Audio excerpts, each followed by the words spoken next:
You know what I've discovered, Charles? The friends you make after you've become famous are better, truer friends than the ones you've had for years beforehand. So very wise, Captain. It's an extraordinary process. It's a very big deal. It takes a very long time. Hang on, let me go back. For months, or maybe years. Mind out, Captain coming through. Thank you very much. You live with it all on paper. You can't just say "are" at the end of a sentence and think that makes everything all right. And then you have these sessions with these real actors, and it comes to life. Treacherous villainy! Ta-da! That was terrible. Yay! I'm night. What? Sweet Neptune's briny pens. But the lads all think I'm a fool. Acting is, apart from anything else, a craft, very, very emphatically a craft. They have this skill with their bodies and their voices to communicate ideas, and I, as a director, would be a fool not to use all that skill that they have. So telling them what to do is a really dumb idea. Much better to sit back and leave them space to do what they do superbly well. Pirate Captain. I was a little nervous about the voice, but so much of the humour's in visual stuff that you realise, the pressure's slightly off me. I mean, I've never seen anything of Aardman's which I didn't give a AAA rating to them. They're just brilliant. They're sort of geniuses. It's amazing, that really does look like leather. National treasure is a really twee and overused phrase, but if there are such things, then Aardman's definitely one of them. Beautiful. We have the same colour eyes. I saw what Darwin was going to look like before we ever recorded a line. And it's so beautifully characterised, these pieces of, I say plasticine, I'm sure it's something much more technical than that, but there's this wonderful kind of life that they have. Yes, it's very difficult for me to make the transition from being a gentle, sweet soul, who, and say boo to a goose, to being this extraordinary huge character. Of course, the jump is very minuscule. I think the Pirate King embodies my soul. I love adventure. I love sailing. I love pirates. God, she's gorgeous. Look at that little spongy bottom. The moment when you actually walk in and they say you see your little self in full form is wonderful. Aardman don't model the character around you. They don't create a Hugh Grantish type of pirate. This character was already 100% created, and I had to model myself to him. Exactly. But I always found it useful if I had him there, particularly his eyes, because whatever else an Aardman cartoon character is, they've always got a sort of innocence, a kind of wide-eyed innocence, which is absolutely key. Captain, Captain, Captain, Captain, Captain. You don't normally get to do 25 different readings of Captain without punching the director. It's only because it's Aardman that I would stick it out, seriously, because I trust it and I trust what it's going to be, and because their output makes me laugh, and just being a part of it is a great pleasure and an honour for me. Captain. Unlike films where it's very expensive with film in the camera to do a lot of takes, so you might do 6.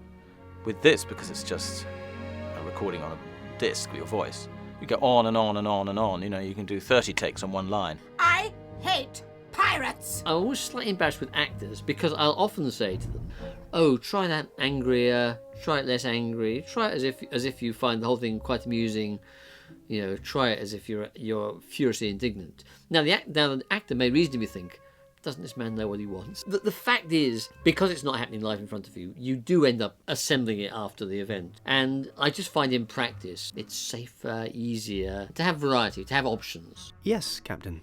I totally get why he's doing it, because he doesn't yet know exactly what will be happening 6 months down the line when this comes to be animated, and he might want a bit more of a flourish here, or he might want a bit more of a cow-eyed look from you, or so he doesn't know, so he's getting those choices. Yeah, I mean, you're very aware that the final decisions are not in your hands. The final decisions of how this character will be played are decided in an animation studio far, far away, and all you can do is hopefully provide whatever raw materials you can to make that live as joyously as possible.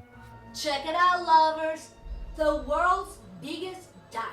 Salma's line just now, check it out, lovers, the world's biggest diamond, stolen from the Russian Tsar himself.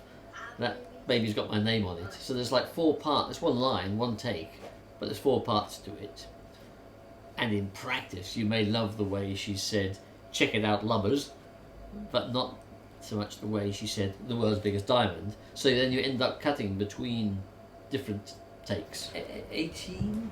18? So one part from take 10 and one part from take 20. Stolen from the Russian Tsar himself. I love the way she says himself. We're ready for the main course. I do like just using the voice because that's all you've got. You can't pull faces and you can't try and sort of cause a distraction. Don't listen to me acting. I'll make a lot of, physical gestures. And to rely on your voice, I think, is a good place to be as an actor. He's hidden at the dodo. We actors just come in and visit every now and again. Once every 3 months we'll come and have a recording session, and that spreads over, I don't know how long I've been working on this, over a year, maybe even 2 years now, stretching back. I can't quite think, but it's been a long process where we just visit every now and again, and of course we'll come back and we'll be very excitedly told that now there's 5 minutes of footage, now there's 15 minutes of footage. Just getting going, wasn't it? Great. You begin to see the animation actually really taking shape from being almost like a sort of charcoal two-dimensional drawing to actually really feeling it, living and breathing, and each time you come in there are more voices that have been added onto it. It really is a lot of fun. I'd take a jellyfish in the face for that, man. We don't often get more than one actor in the room at the same time. Early in the process you try to, because of course it's all about chemistry. 2 or more people getting together and striking fire off each other. Yeah, a couple of overlaps. Yes, David Tennant's very overlapping. And today we did, and that was great. To have David and Hugh together is a real bonus. But a lot of the time it can't happen. Captain, we've sighted another ship, sir. There's a scene in the film where the captain is worried. He thinks he's a failure and he wants to give up piracy. I'm hanging up my cutlass. Captain? No! So Hugh Grant and Martin Freeman were probably recorded 4 or 5 months apart and in different places. And this is partly why I do several takes of every line, because only when we've got that scene sounding right can we then make it play out visually. There was an excellent sort of stand-in actor reading all the other parts. That does help. How do you like your pygmy elephant nuggets, Your Majesty? You'll know with the actor that you're working with how far they want to play. And some actors that work with on this film in particular take it off the script completely and almost just come off mic almost and work with each other. It's fantastic, actually. Captain? Captain? It's like being given some amazing gift, personally, because they take this material, which God knows it's good material anyway, and just lift it. You really get to just play and sort of be silly. I feel very honoured to be part of this. To get to be part of another one of those films which is destined to be loved and adored and cherished for years to come, it's a privilege. All right, come on, hurry up, lads. Chop, chop. Let's get back to sea where we belong. No, sorry. Hurry up, lads. Chop, chop. Let's get back to sea where we belong. Aye, aye, Captain! Aye, aye, Captain.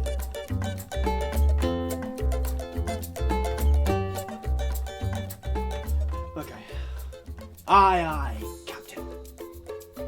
Aye, aye, Captain. Aye, aye, Captain. Aye, aye.